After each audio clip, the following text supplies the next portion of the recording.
Inravio.com.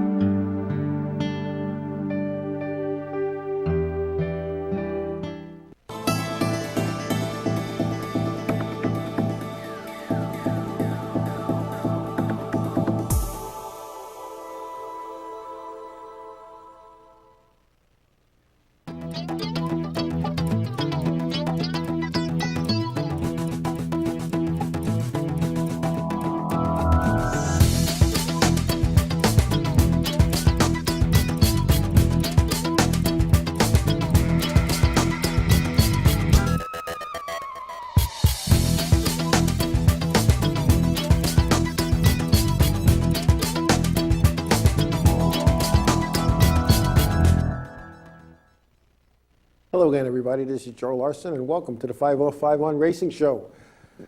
I hope everybody had a good week, as always. I'm sure everybody's trying to get all their Christmas shopping done, as Christmas is Friday. And as I know, the traffic coming out here today was insane around all the stores. So I don't know what people go to. So just go to your local racetrack parts guy and get your favorite person parts from your favorite parts guy. Anyway. Not too much happening in the world of racing. I know the modified touring schedules were released. We're going to go over that in a second. And kind of interesting, and all the schedules will start to come out. And, you know, the NASCAR Wheeler Modified Touring schedule as well as the Southern Modified Tour schedule were kind of like, you know, big secret. I had said last week I thought it was going to be announced at the banquet. It was not. There was still some sanction agreements that they still hadn't signed. But basically, if you would have won to the local area tracks in your area that race tour mods and went on their website, some of those tracks post their schedules, which I know you're not supposed to do if you have a touring race until it's official, the schedule. But anyway, the schedule kind of goes like this. In the NASCAR Wheeling Southern Modified Tour, I'll start with that first. They're going to start their season March 12th at Caraway, and then a week later go to Concord. They had not been in Concord since 2009. On April 9th, they go to South Boston. April 16th to Caraway. Then they'll have a big stretch. They don't show up again until July 1st, going to Caraway. Bowman Gray on August 6th. Bristol, a combo race with the Northern Modifieds on August 17th. Then the first time ever, East Carolina Motor Speedway in Robertsville, North Carolina, 3/8 mile paved track will be September 3rd. September 17th, back to South Boston. On September 24th, Caraway. And then October 6th, they finish up in Charlotte Motor Speedway in Charlotte, North Carolina.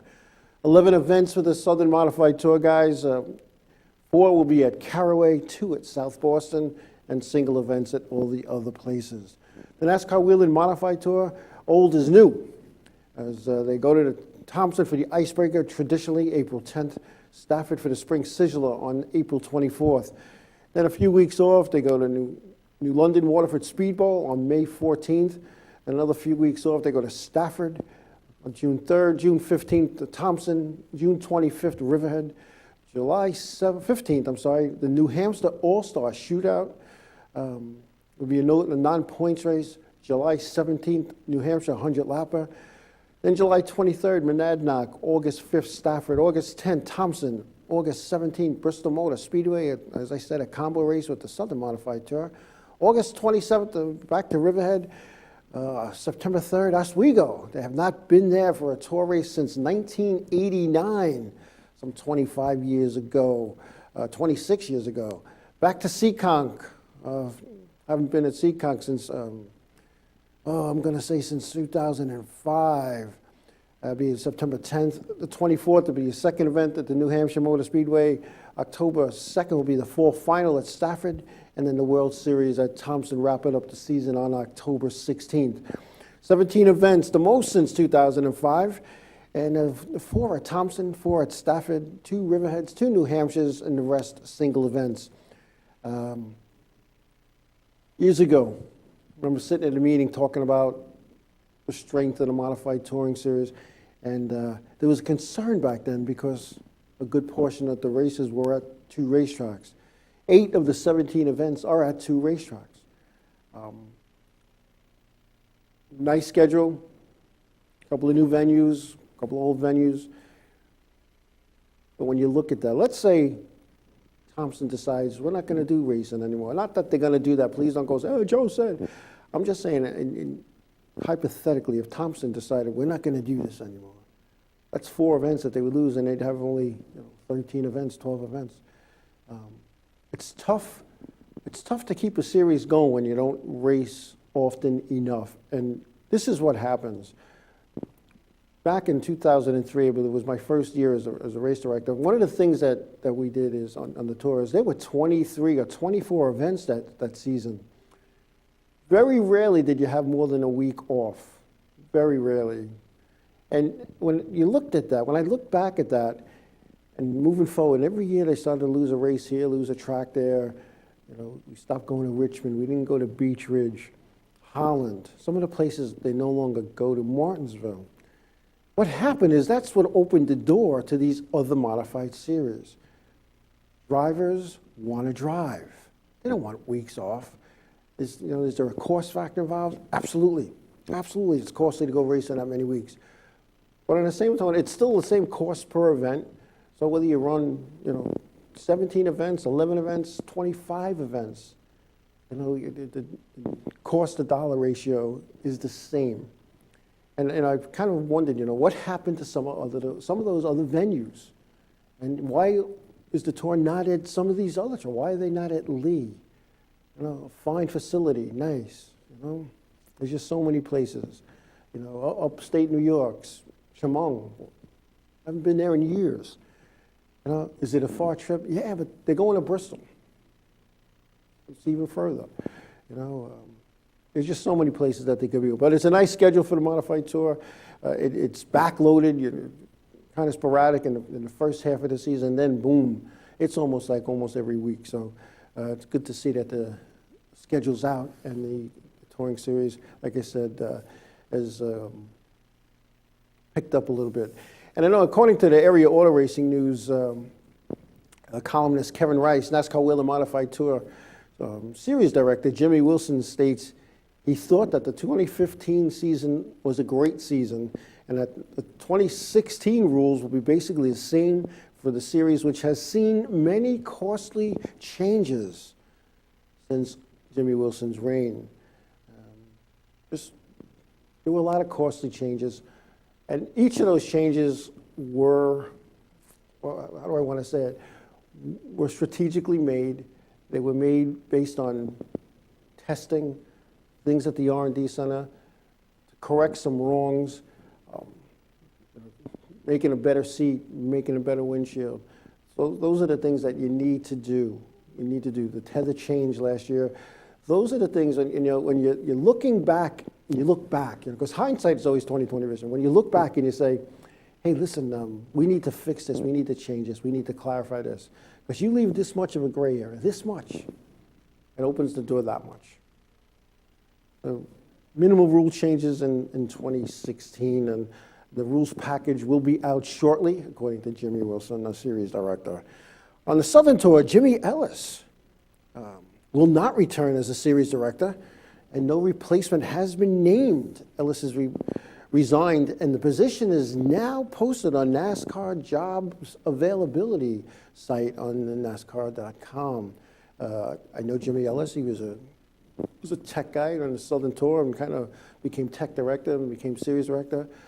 Nice guy, hardworking guy. But, it's series directors kind of come and go. They do a couple, 2, 3, maybe 4 years, and then they move up or move out or move to something behind the scenes. So I wish Jimmy Ellis a lot of luck in his future endeavors. As I said, I've worked with Jimmy Ellis. I worked for Jimmy Ellis.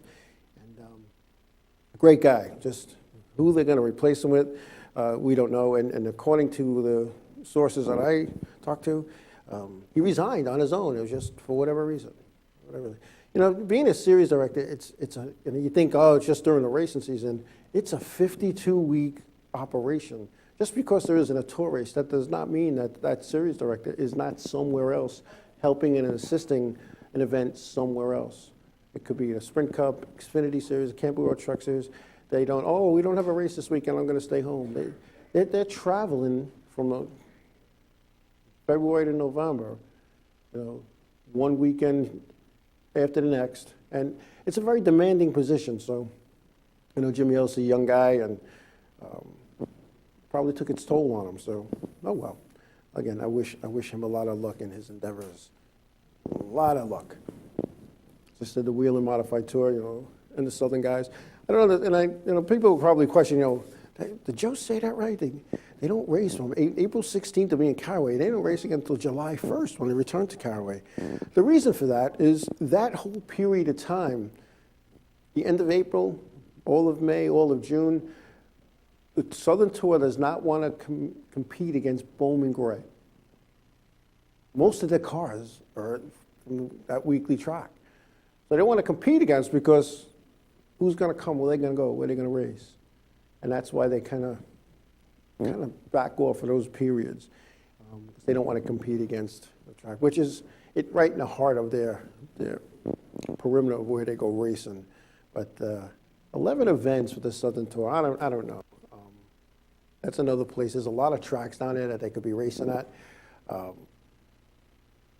Not being totally familiar with all the tracks in that area, but I know there's tracks that the Southern Tour used to go to that they do not anymore. And again, 4 of their 11 events are at Caraway. Caraway, nice place, nice people. I don't know. We'll see where that brings.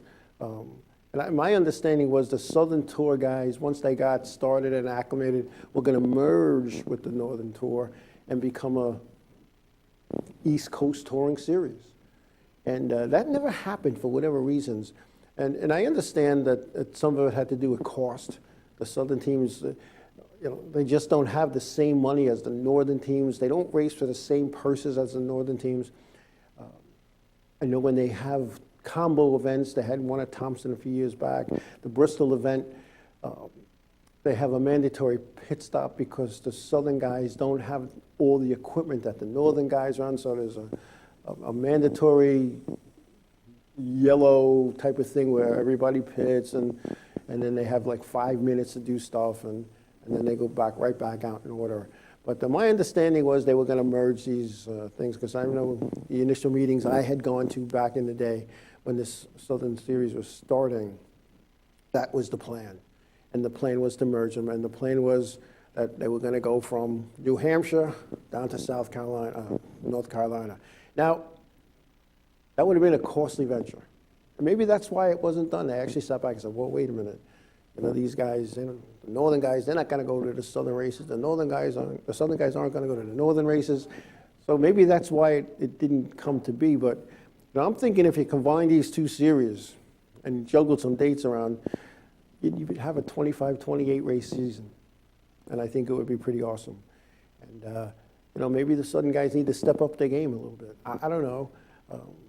The Northern guys don't really dominate the Southern guys, but they do win most of the combo races. So it should be interesting to see. I mean, something that needs to be, just food for thought here. I'm just trying to make people think a little bit. So it's all good. It's all good. Anyway, we're going to take a break. When we come back, we're going to talk about some of the stuff that's going on around with racing, some news and things of that nature when we come back.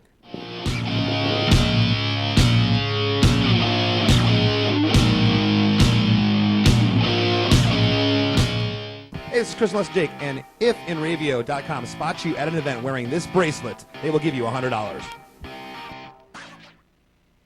Village Music Shop in Mastic has everything you need to give the gift of music this holiday season. Electric guitar packages with a guitar, amp, bag, and strap for only $129. Acoustic guitar packages as low as $79. Full-size 5-piece drum set package starting at $299. And all holiday packages come with 2 free private lessons. Gift cards available. Village Music Shop of Mastic. The best prices and personalized service for over 45 years. Call 1-800-HEY-DUDE and visit villagemusicshop.com.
Hey, we're Bruce and Disco from the Glory Days Show on the Inravio TV network. Wishing you and yours a happy holiday season.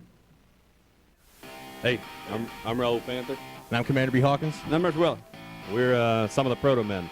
If we see you without this bracelet, you're punching the But if you have this bracelet from Inravio.com, you can win $100. Put one of these on, or else.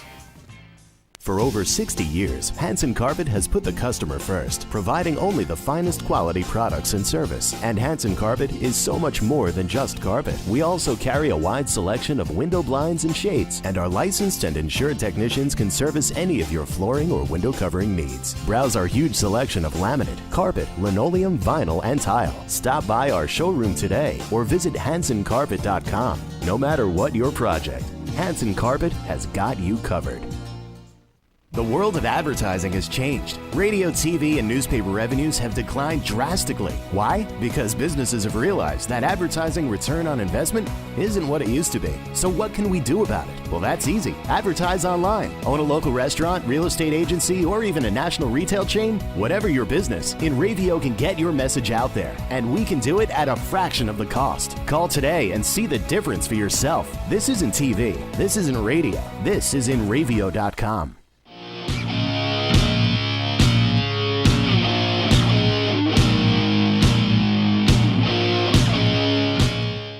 Hey, welcome back. It's been quiet on the top three series, the Sprint Cup Series, the Xfinity Series, and the Camping World Truck Series. But Rouse Fenway Racing has announced that Greg Biffle has a new crew chief, Brian Patty. So there's some changes there. And also that Watkins Glen, upstate New York, started a repaving program at the famed upstate New York road course. Work began right after the August events that they held up there. Now, this place is tremendous. So this is a major, major undertaking, and the pavement there is the original.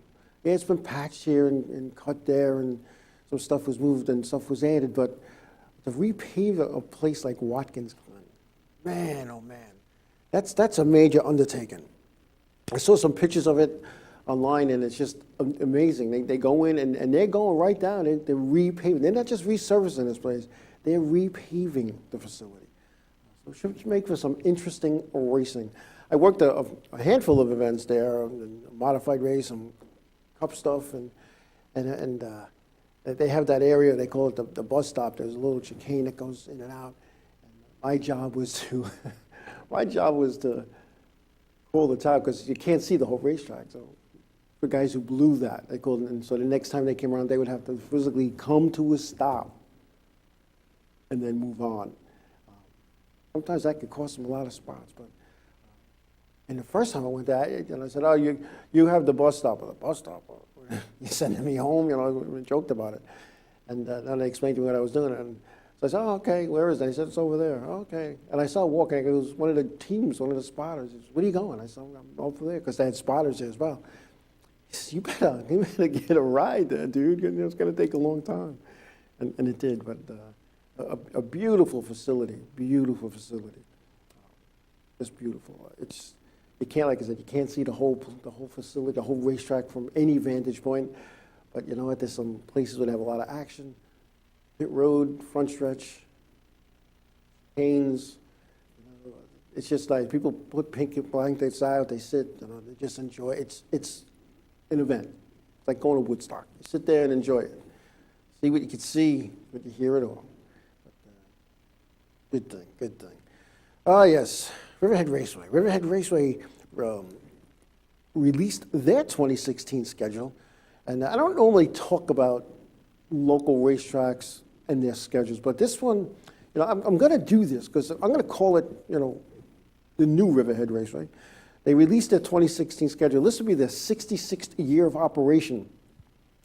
In addition to 3 touring series, the Granite State Pro Stocks, the NEMA Midgets, and the NASCAR Wheel and Modified Tour, we're going to add this new division called the Mini 8. It's a 4-cylinder Enduro that we race on the figure 8 course. Basically, it's a gut and go with roll cages. Really stock cars, but although a roll cage is not mandatory. The reason for this, and I can always say, being a figure 8 guy most of my life and a big figure 8 racing fan, there's no division to feed the figure eights. And that's why it went from 60, 70, 80 cars in the 60s and the 70s, dwindling down to like 40 cars in the 80s. The 90s had car counts in the 30s, but in the last, I'm going to say 10, 15 years, the car counts in the figure eights here on Long Island has just dropped. And there's not a lot of guys and gals coming into the figure eight ranks. Now, for those of you who are not familiar with figure eight racing here on Long Island, figure eight racing is these aren't like junker, crash them up, mess them up, enduro type cars. These things, if you saw it sitting on a trailer, you'd swear they were late models. And these guys take pride in their cars, and they repair dents and dings and damage. Guys could be in a bad wreck on Saturday night. The following time, Saturday night when they race again, those things are pristine. And some awesome looking cars. Roger Mena has a great looking car. Kenny Hyde Jr., awesome car. There's just so many. Most of them are great looking cars. But it had nothing feeding it. And which is also, I guess, the plan for this crate modified division here at Riverhead Raceway, to feed the modified division. You need something to feed it. Years ago, when I first got into racing, it was figure eights and modifieds. You wanted to race, you looked at your wallet and you said, I can't afford a modified, so you want figure eight racing. And then they added the novice division, which ultimately became the Chargers. And then the street stock division came in, and next thing you know, the street stocks were late models. And then you needed something, you need a starter division. So the blunderbuss became, a new division. And that's what happens. And all these new divisions would form, but nothing was formed to feed the figure eights or to feed the modifieds. That's happening now. And I'll tell you what, that is ingenious, in my opinion, ingenious, because, it's about growth. It's about the future of your facility. If you're not planning for down the road, the 5-year plan, I always kid people, if a failure to plan is a plan to fail. And that's what was happening. We weren't getting new guys and gals coming into the figure eight ranks. The modified series, at least on the local track, was kind of fading away. A lot of the Long Island guys went tour racing. It used to be only a couple of guys from Long Island were on the modified tour. The late Tommy Baldwin, Sr., was a Long Islander that ran all the tour races. J.R. Bertuccio dabbled with it. Don Howe dabbled with the tour years ago. Ken Hagee, Glenn Tyler. Some of the guys that were back in the beginning when, trying to make the shows and getting sent home because there were 50 and 60 tour mods, and not making it in the first couple of years. And then all of a sudden, the Long Island contingent, I called it the Long Island gang, as opposed to the Wrong Island gang that some of the older officials who are no longer there called the guys from Long Island, the Wrong Island gang. So they weren't welcome. The Long Island guys weren't welcome because they had what they called a Riverhead mentality. What is that? What's a Riverhead mentality? That you're not afraid to go side by side and rub wheels and rub Nerf bars? So what's happened now, go back to the local place, there was nothing feeding that division. Went from to a late model to a modified, that wasn't happening. The late model guys are kind of set in their way, and they're happy running those late models and full-fended cars. Open wheel cars, and I want to say scare people, but some people just don't like it. If you've ever sitting in the modified, and maybe the next time you go to your local racetrack and have tour-type modifieds, even SKs, ask if you can sit in it. You see the left front wheel in the air cleaner. And I've taken a lot of laps in a modified, and that's what you see. If you're used to full-fended car, you can lean on people a little bit and kind of push and shove. You can't do that. You push and shove with a modified and catch that open wheel, you're going for a rack, an upper, lower, a tire, maybe ball joint, the whole thing. It's a $1,000 fix. So it's a whole different mentality. So you need to get a feeder division into that. And again, with the figure eights, the mini eight, I'll tell you what, and I'm going to say this, it hurt me to watch figure eight racing over the last couple of years because we used to have heat races with more cars than are in the feature. And not just with figure eights, with a lot of divisions. at all the local racetracks across the country. And what happens now is, now you're not getting that necessary seat time. Seat time, very important. Now, I've been told that, practice is a whole different ballgame. You need to be in a seat competitive racing. And you put some guys in this four-cylinder Mini 8, as they're going to call it, Enduro type car. You put them in that, and they start crisscrossing at the X, and they're going to realize, wow, this isn't as bad as people make it out to be. It should be interesting. I'm really looking forward to seeing how that pans out.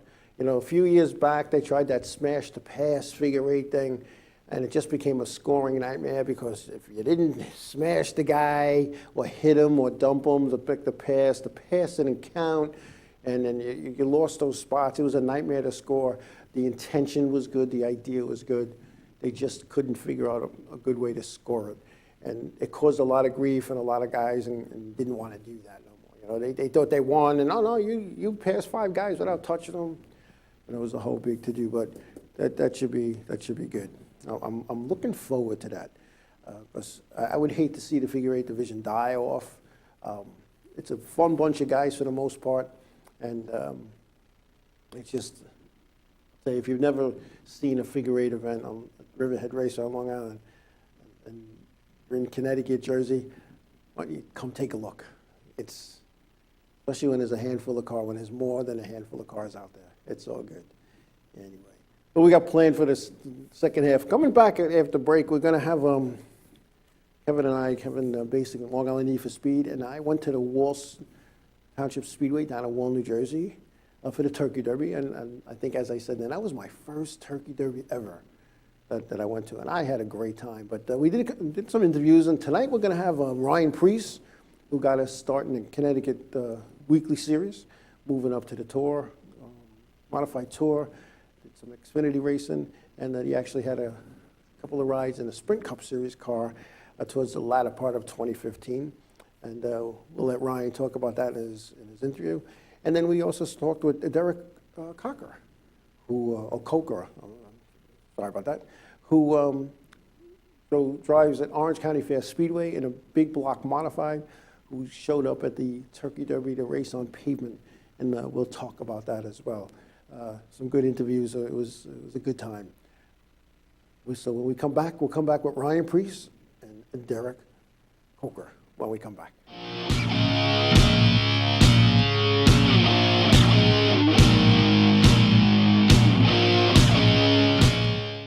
What's up, guys? We're Scano Fair, and we're here with Inravio. If they catch you at a show with one of these bracelets, you will win $100. That's a lot of money. So get a bracelet. Do whatever it takes to get that. Hit them up online.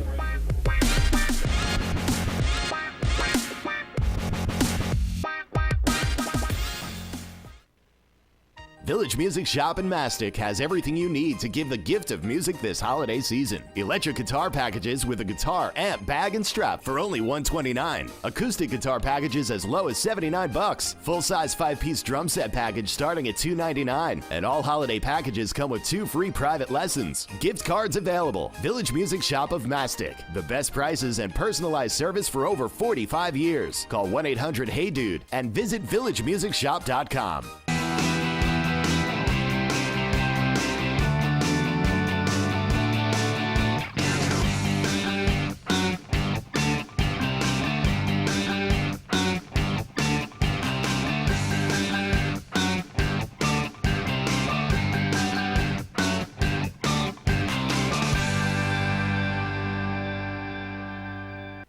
Hey everybody, this is Kyle. I'm Frankie. And we here at Inravio TV Network are wishing you and yours a very happy holiday season.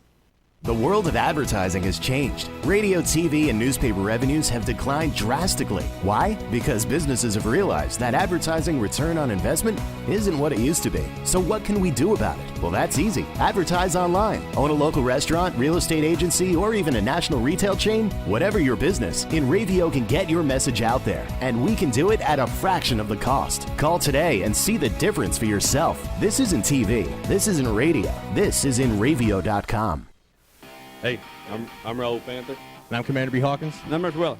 We're some of the proto men. If we see you without this bracelet, you're punching the But if you have this bracelet from Inravio.com, you can win $100. Put one of these on, or else.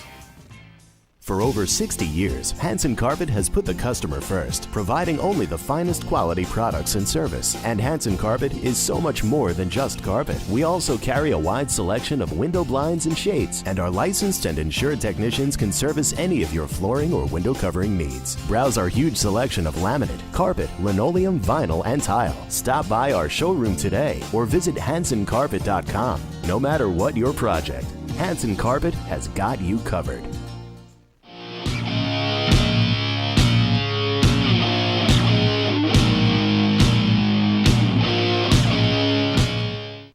Welcome back.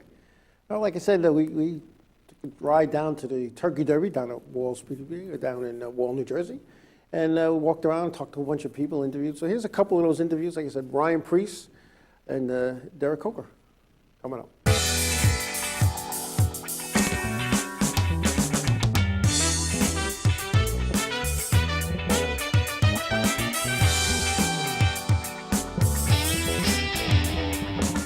Here with Ryan Preece at the Wall Township Speedway in Wall, New Jersey for the annual Turkey Derby. And as you can see, I'm wearing short sleeves. The weather here is absolutely gorgeous compared to past years where it's been 20 degrees and lower. Ryan, welcome.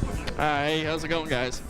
Ryan, I got to ask you, I've watched you develop through the Modified Tour when you came up, racing your family car, and you had the opportunity to get some rides. And from what I understand, second in the points 4 times. How does that feel? Feels good. I mean, I guess we're consistent. Always up there, just not tearing equipment up. It was an excellent, and this past season, going into that last event, anybody could have took it out of the top 3 guys. What was your thought going into that last race at Thompson? Try to win the race. Unfortunately, that's a track that we weren't exactly our strongest at. Stafford seemed to be one of the tracks we were really good at, and we capitalized there all season. But when it came to Thompson, it was just a place we really couldn't get out of that 8th to 5th bracket. So something we got to work on for next year, and if we can figure that place out, I think we'll overall be better for the whole tour. Hard work and dedication. Any racer that wants to be anything, it's hard work, dedication, a lot of sacrifices along the way, but at the end it all pays off. Ryan, I wish you well today and well in the future. Good luck, and it's always a pleasure talking with you.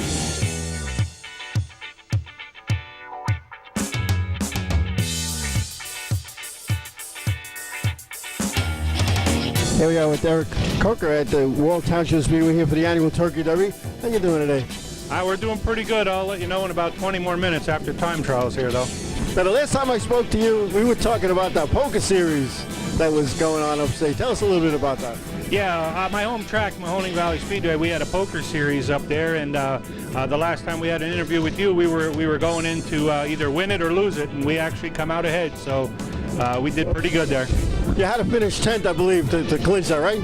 Yeah, I did. The funny part about it, I finished 9th, and the guy who I was running with finished 10th. And he come across the line. He thought he was in for a good money run, just like I was. And here we were both one spot ahead of of what we needed to be. But it didn't really matter because nobody else suited their cars, and me and him finished 1-2. So we were really happy. What kind of success have you had at this racetrack? This is my first time ever here. We came this week. Just want to have some fun. Everybody says that I'm doing this to have fun. What are you going to do when it stops being fun? Retire. There you go. And I've been doing this 42 years. It's still fun. Yeah, I've been doing it 28 years, and it's still fun. I still get the jitters, so that means I still like it.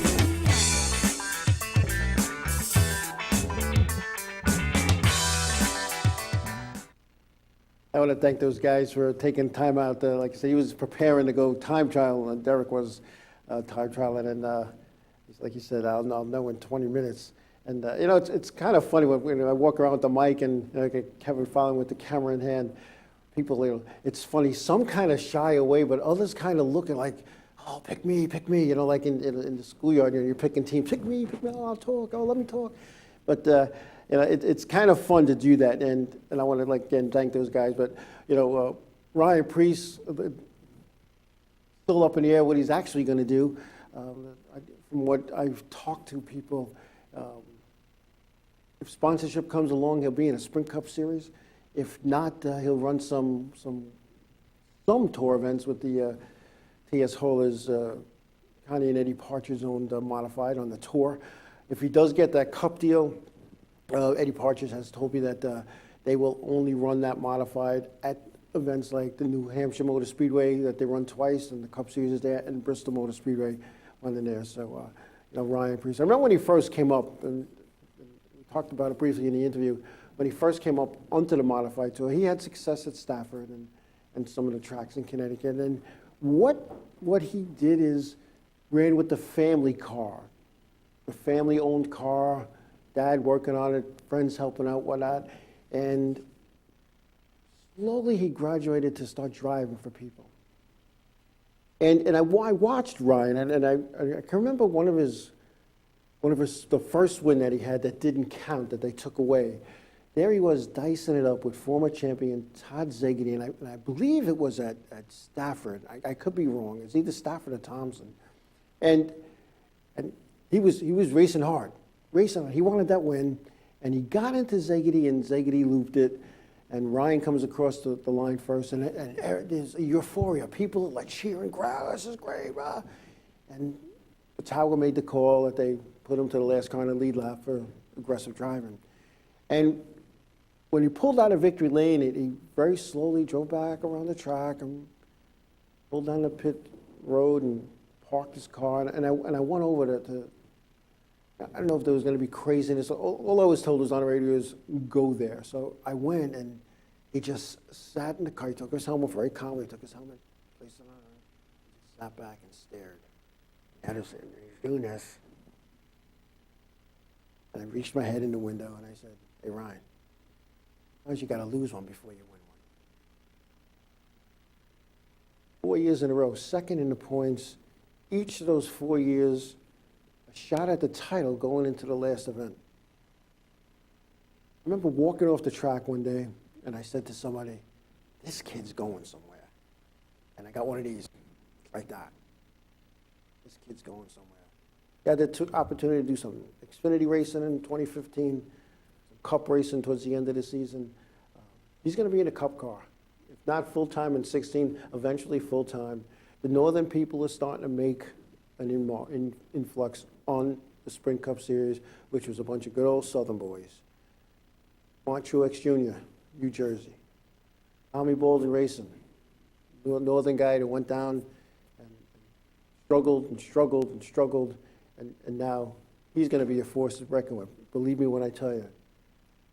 Jamie Torino's son, Jamie, just was made shop foreman at Tommy Bolden Racing.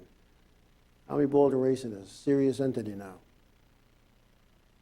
He hooks up with Ryan Priest, pool their resources. I think that'll be a good deal. A good deal.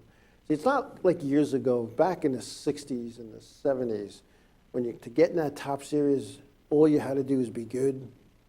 Now you have to be good and have a wheelbarrow full of money following you. I think if they could put a sponsorship package together, Ryan Priest is going to get it. And Ryan Priest is going to be a contender. And one of the things I talked to him about was the difference between driving his open wheel modified at New Hampshire and driving a Sprint Cup Series car. And he said it was a big learning curve, a big learning curve. And I like to be a wise guy once in a while, for those who know me. And I said, what was it like going to the driver's meeting and you're sitting there with guys that you idolize when you're a kid growing up? And he goes, I wasn't thinking about that. I was thinking about, what do I have to do? Because the technology of it, he got very serious. He said the technology of the Sprint Cup Series race car is so far advanced as opposed to a modified. And he was very excited about it, and he thanked Eddie and Connie Partridge for the opportunity that they gave him over the years and the success that he had. And the Grasso brothers, wrenching the cars, and Eddie and Connie, there for support, his family. Like I said, this kid's going to go places. He's already knows how to speak. He already knows how to mention his sponsors. It's going to be good. Ryan Priest. One of those guys I'm going to sit back and tell my grandchildren, and Ryan's like doing this for 10, 15 years. When he started, I knew him, That's, you know, how it works. That's how it works. But it should be really interesting to see. And again, I wish him well in that endeavor, because it's going to work out. Anyway, what do we got here? Western Pennsylvania, Evergreen Speedway. Things been called Mountain Speedway, it's been called a bunch of things, but Evergreen Speedway, a 1/3 mile paved oval, which shut down midway through the 2014 season, will reopen in 2016 and run on Sunday afternoons. This ends the long-standing conflict with Mahoning Valley Speedway, which is only 30 miles away, as they both are running on Saturday nights. And teams are having to make a decision, and what was called Mountain Speedway at the time lost out. And you don't have any cars showing up, you got to shut the doors. And that's what happened in 2014. So after a 1.5 year hiatus, 2016, they're going to start up Mahoning Valley, Evergreen Speedway is going back to its old name. They're going to run what they call Evergreen Modifieds, Tour-Type Modifieds, Dirt Modifieds, Late Models, Pro Stocks, Street Stocks, Factory Stocks, 4 cylinders, and INEX Legend cars, 9 divisions. Not every night, but they're going to stagger the events, and they're going to bring cars back to that place. And I was talking to some of the people at Mahoning Valley, and one of the things I suggested, I said, well, he had said to me, yeah, it looks like, you know, Mountain's going to open up in St. John's Land. I says, next year? He goes, yeah. He goes, I don't know if that's good. I said, well, I hope they learned from the past not to try to compete with you.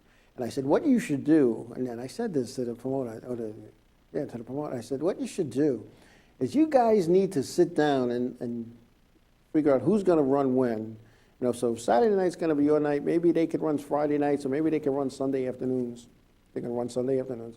And then what you do to help each other is you establish a point fund that you take your points from both racetracks and you add them up, and whoever has the most points, you know, get some kind of a cash monetary prize. And I hope they do that, because that'll help at least a little bit for Mahoning, but a lot of it for Evergreen Speedway. You need to do that. And I always say 2 tracks within an hour radius of each other shouldn't try to compete against each other, because somebody's going to lose. And that somebody is usually the competitor who built the car or bought a car that was specific for that racetrack that shuts down. And they should really work together. You know, years ago on Long Island, you had modifieds racing at Freeport, Stephen, and ISO Speedway on Saturday nights. And you know what? Eventually it didn't work out. Weren't getting a lot of cars at both places. Can't compete against your neighbor. You got to work with your neighbor. You got to be a neighbor, even though if that neighbor's 30 miles away, such as Mahoning Valley and Evergreen Speedway. You got to work together. And with 9 divisions and running on Sunday afternoons, I think it's going to work out. It's going to work out. All right? Let's see. Also, according to a published report on NASCAR.com, Berlin Raceway, just outside of Grand Rapids, Michigan, announced that the .4375, I don't even know what that computes in fractions, mile paved oval will be NASCAR sanctioned in 2016. Berlin Raceway will be celebrating its 66th season and has always been an independent facility. Signing on with NASCAR gives the guys up in Michigan a place to go and go race NASCAR. And there's a lot of competition up there. I'm not sure what division they're going to be in. When I say division, Division 1, 2, 3, 4, 5, or 6. I don't know how many racetracks are in Michigan that are NASCAR sanctioned, but when you know, for the state title and state points, but when you look at the regional geographic location of Berlin Speedway, that track in Canada, I forget the name there from, that we ran a tour race there a couple of years ago, is close enough. Because when we landed in Detroit, and we landed in Detroit and drove to the Delaware Speedway in Canada. So it should be interesting how that works out, because they had some good racing there as well. And I'll tell you what, there's a lot of guys in Michigan that go racing. They go all over the place.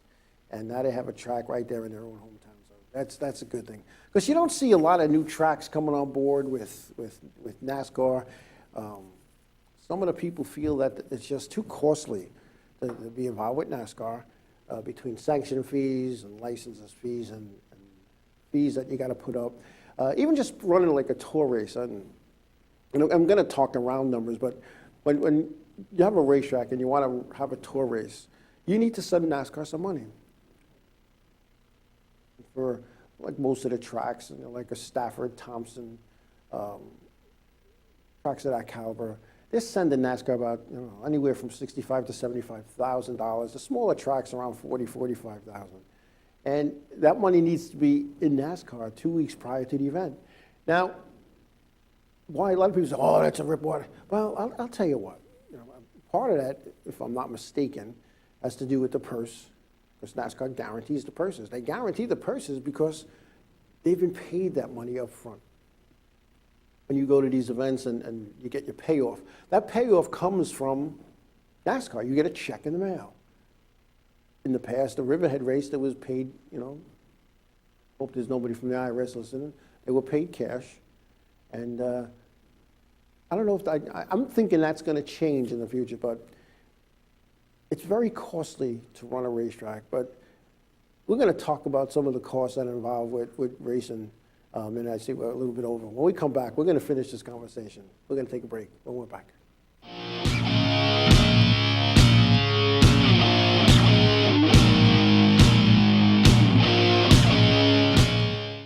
What's up, guys? We're Scared on Fair, and we're here with Inravio. If they catch you at a show with one of these bracelets, you will win $100. That's a lot of money. So get a bracelet. Do whatever it takes to get that. Hit them up online.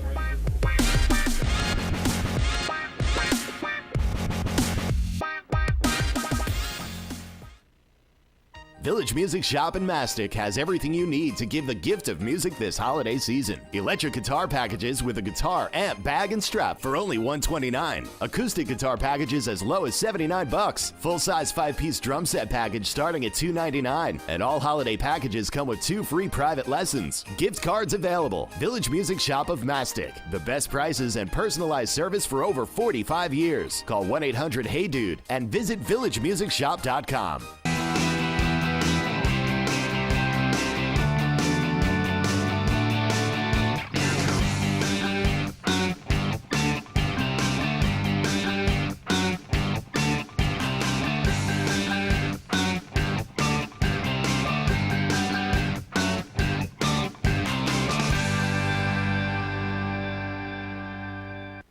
Hey everybody, this is Kyle. I'm Frankie.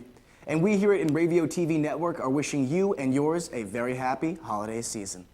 The world of advertising has changed. Radio, TV, and newspaper revenues have declined drastically. Why? Because businesses have realized that advertising return on investment isn't what it used to be. So what can we do about it? Well, that's easy. Advertise online. Own a local restaurant, real estate agency, or even a national retail chain? Whatever your business, Inravio can get your message out there. And we can do it at a fraction of the cost. Call today and see the difference for yourself. This isn't TV. This isn't radio. This is Inravio.com. Hey, I'm Raul Panther. And I'm Commander B. Hawkins. And I'm Russ Weller. We're some of the proto men. If we see you without this bracelet, you're punching the But if you have this bracelet from Inravio.com, you can win $100. Put one of these on, or else.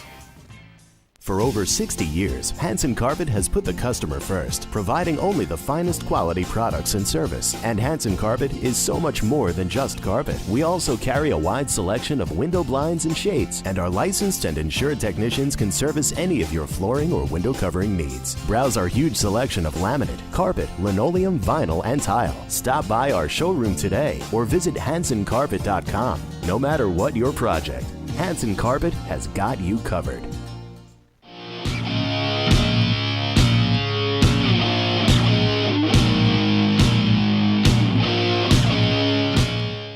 Hey, welcome back. Anyway, back to cost of operating a weekly racetrack. Aside from when you have a touring series race and you have to send all that money ahead of time to NASCAR, again, that protects the teams. And years and years and years ago, guys would race and race and race, and the promoters took off with the money, and they didn't get paid. And it just was a whole big thing. So when NASCAR kind of stepped in and started not taking over these tracks, but convincing these tracks that, hey, listen, come with us. And they got with the drivers, come with us. We'll take care of you. You'll never not get paid and all of that kind of good stuff. And that's a good thing. But when you think about it, the cost to operate a weekly racing series, racetrack, a lot of people don't realize that 3% of the purse that's paid out gets sent to NASCAR for the point fund for the NASCAR divisions at that particular weekly racetrack. And there are some divisions at local racetracks that are not NASCAR. Yeah, they race in the NASCAR facility. They have a NASCAR license to be a driver, but it's not a NASCAR class. For years and years, figure eights were not considered NASCAR. The blunderbuss here on Long Island are not NASCAR. The Super Pro trucks are not NASCAR. They don't get a point from NASCAR. Will that change in the future? I don't know. There's new ownership. I'm sure there's talks. But when you look at that 3% of that purse goes into a point fund, and they pay the top 20 drivers. But a bulk of the money at the top end, 20% goes to the champion, and it goes down. And then there's other weekly series prizes and monies paid out based on state points, national points, and things of that nature. The other thing is there's a 5% fee, if I'm not mistaken, that gets paid to NASCAR for sanctioning fees. 5% of the total payouts for the whole, whatever you paid out that day. And that you mail out on Tuesday or Monday, Now, you don't have the butts in the seats, and you don't have a lot of people in the pits. Sometimes that's a struggle. Now, as with any business, there's cost. Race promoters, they're greedy. They're only about make the money. Yeah, they need to make money so they can pay the bills so they can open the gates next week. Think about property taxes that got to be paid by the owners, insurance, outside of what NASCAR covers in the event that a driver gets hurt. And believe me, I took a big chunk of that insurance money back in '96, over $100,000 that NASCAR paid after my insurance ran out. They have that fee. They have the electricity. Some racetracks have their own generator. That's great. They generate, but that's not free because you got to run it with some kind of fuel, diesel fuel and whatnot. Some tracks even have some solar panels on it to help with the electricity. But there's still a cost that is associated with running that racetrack and opening the gates. You got to lay out a lot of money. You got to get the food in. That's not free. You're not buying concession stand food on consignment. Okay, we're going to have X number of people. I think we're going to need 5,000 hamburgers and 5,000 hot dogs. And you know what? If they don't sell, it's not like you really could use them next week. Maybe some tracks do, but you really can't do that. So the cost that's involved. Everybody thinks, oh, you're a racetrack owner, you're making a fortune, and are you making some money? Absolutely, you're in business to make money. A lot of people say, well, if I owned the track, I would do this. No, you wouldn't, because you don't understand the business. And it's like any business, you need to be profitable, and you have to look at things to be profitable. And I've always said that race teams are the racetrack's internal customer. The fans are the external customer. So when the internal customer base starts to dwindle, with that, the external customer starts to dwindle. And now what happens is you're not making money, you're barely breaking even, and some nights when you have a forecast of bad weather and you don't get the people in the seats, you just ran that show at a big loss. But see, the people that want to talk this stuff, about the tracks making all this money and they should let people in for free and they should do that. No, they shouldn't. They'd be out of business. They'd be out of business. And yeah, can purses be raised across the board at every weekly racing series track across the country? I think so, because the cost has, and I've been involved with racing as a driver, an owner and whatnot since the 70s. And years ago, you could make a living racing. Guys were racing, 4 or 5 nights a week, chasing points, chasing this, making money, going to the big paying races and making money. And the cost to race was a lot less then. Now, the cost to race is just so expensive. Like I said, it's gone up tenfold in the last 20 years, yet the purses in some instances dropped. And I know some of these smaller venues that are on the NASCAR Wheel and Modified Tour used to pay $5,000, $6,000, $7,000 to win 10 years ago, 15 years ago, are now paying just above what a weekly feature division driver winner would get. And, when you look at that, NASCAR needs to take a look. Maybe that's why the car counts are doing on that. NASCAR doesn't make the purse. NASCAR distributes the money, but NASCAR doesn't tell the tracks what to charge so they make money. NASCAR says, we're coming to race. Do you want us? Yes. They sign a little thing. This is what the payoff is going to be. This is this, and this. And go from there. So, the cost involved with operating a racetrack is very high. And we hope to have the management of the new Riverhead Raceway come on in January. Tom Gatz has agreed to come as a guest. And I'm sure we'll be able to talk about some of those things without giving out specifics. And the general manager, John Elwood, who is a driving force now in a lot of this new stuff. So it should be really well. And be interesting to see how this all pans out. But folks, understand there's a cost associated with running a racetrack. You just don't open the gate and say, come on in. Anyway. Winter projects. Any of your teams out there have a project going on, you're building a new car, new truck, you have a new shop, want to come talk to us, we'll come to you, we'll talk to you. So let us know. You can hit me up on Facebook. You can call the studio. It'll be 1-855-446-7284 or use 1-855-4-INRAVIO. And let us know. We'll come. We'll come and talk and video and all that kind of good stuff. You got a project, you're starting to build a car from the bottom up. We'll come, we'll video the steps along the way, what goes on, what is entailed in building a race car. A lot of people think it's real simple, real simple. I would love to sit down with a demo guy to show us what they do to prepare a demolition derby car or an enduro car. People think you just got them and go. You don't. But anyway, that's about it. We're going to be wrapping up. So not a lot going on. It's the holiday season is upon us. We got the Christmas this week, New Year's next week. PRI in January, that should be interesting. The indoor races, Allentown, Atlantic City in January. So we'll have a lot to do, a lot to talk about in January. But it's the holiday season. And so for my viewers and listeners out there, I want to wish you and your families a Merry, Merry Christmas. And for my fans that are out there that don't celebrate Christmas, whatever you celebrate, I hope it's a healthy and happy one. And, enjoy. And know, this is the time of year where, if your boyfriend's a racer, go get him race stuff. If your girlfriend's a racer, go get him race stuff. Same thing with your husband or your wife. If that's what they do, get them something they're going to want, get them something they're going to need. They don't need a new pair of pants. Well, maybe they do, but they need race car parts more.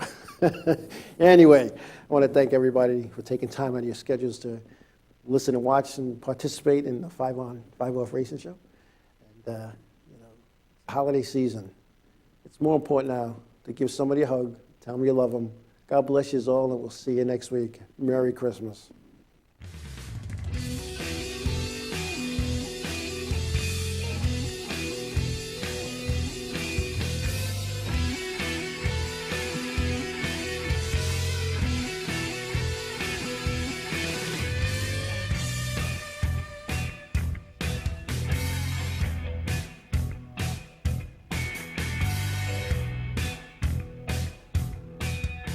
Inravio.com.